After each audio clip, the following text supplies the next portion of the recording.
I never believed a handful of salt could save someone's life, until I watched my neighbor throw salt behind his back, every single night, at exactly 11:47 p.m. At first, I laughed. I thought he was superstitious, maybe following some old family tradition. But one night, he forgot. The next morning, his apartment door was wide open. His dinner was still on the table.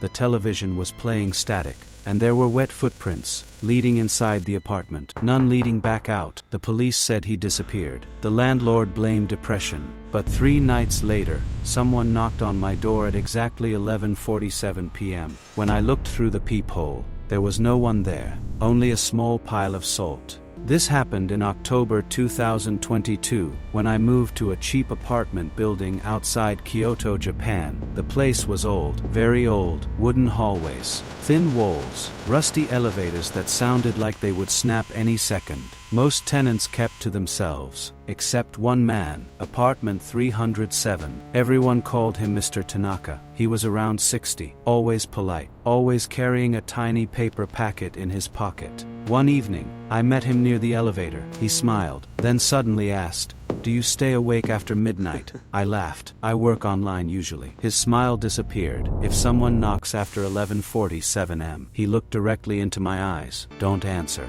Then he quietly walked away. I assumed he had dementia. Over the next week I noticed something strange. Every night, exactly 11:47 am, his apartment door opened. He stepped into the hallway, sprinkled salt behind him, bowed slightly, then returned inside. Every single night, I secretly recorded him once. The next morning, the recording had vanished. Only that clip, everything else remained. Curiosity got the better of me. I asked the landlord. The old woman froze, then whispered, "You should leave that topic alone." Before I could ask more, she changed the conversation. A few days later, Mr. Tanaka knocked on my door. He handed me a small paper packet. "Keep this." I laughed. "Salt." He nodded. "If I disappear," he hesitated. "Don't forget." Those words stayed with me. That same night, 11:47 am, I was watching through the peephole. He opened his door, reached into his pocket, then suddenly froze. He checked every pocket again. His face turned white. The salt was missing. For the first time,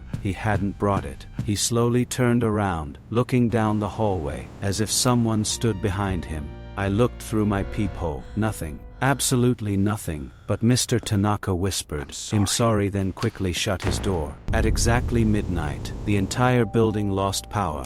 Every light went out. Only emergency exit signs glowed red. Then, knocking. 3 slow knocks. Somewhere upstairs. Knock. Knock.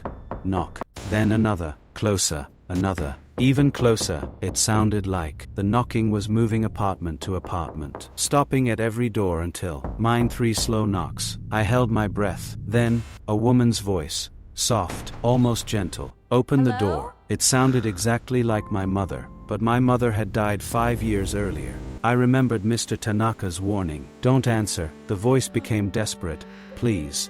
I forgot my keys." Then crying, then screaming, then laughing, all within seconds. I didn't move. After nearly 10 minutes, silence. Morning came, power returned, apartment 307 was open, police filled the hallway. Mr. Tanaka had vanished. No signs of struggle, no blood, nothing stolen, only one thing remained, a perfect circle of salt, around his bed, broken, near the window. Police eventually ruled him missing. Case closed. Life continued. But not for me. Every night, 11:47 am, someone knocked. Always 3 knocks. Always. I began sleeping at friends' houses, hotels, even outside the city. Didn't matter. 11:47 am. Knock. Knock. Knock, always behind whatever door I was closest to. I finally searched local history. An old newspaper from 1968 mentioned the apartment building. It had been built over the remains of a forgotten purification shrine. Villagers once threw salt every night to keep wandering spirits away. When the shrine was demolished, the ritual stopped. Then disappearances began. No bodies were ever found. I returned to the building. The landlord was packing. She admitted everything. "We all throw salt. Every tenant. It keeps her searching elsewhere." I asked, "Who?" She simply replied, "The woman who knocks." then left forever. That night, I waited. 11:47 am. Knock, knock, knock. This time, I opened the paper packet Mr. Tanaka had given me months earlier. I threw the salt behind me, just like he always did. The knocking stopped instantly. Complete silence. For the first time in weeks, I smiled. Maybe it was finally over. Then, a voice whispered, from inside my apartment, "You threw it the wrong direction." I turned slowly. Standing in my kitchen was a woman with long black hair covering her face. She wasn't moving. She wasn't breathing. She simply pointed toward my front door. Behind me, someone knocked again. 3 slow knocks, which meant there were now 2 of them. The police found my apartment the next morning. The door was locked. Dinner sat untouched. The television played static. And scattered across the floor was a trail of salt leading nowhere. Subscribe for more chilling tales.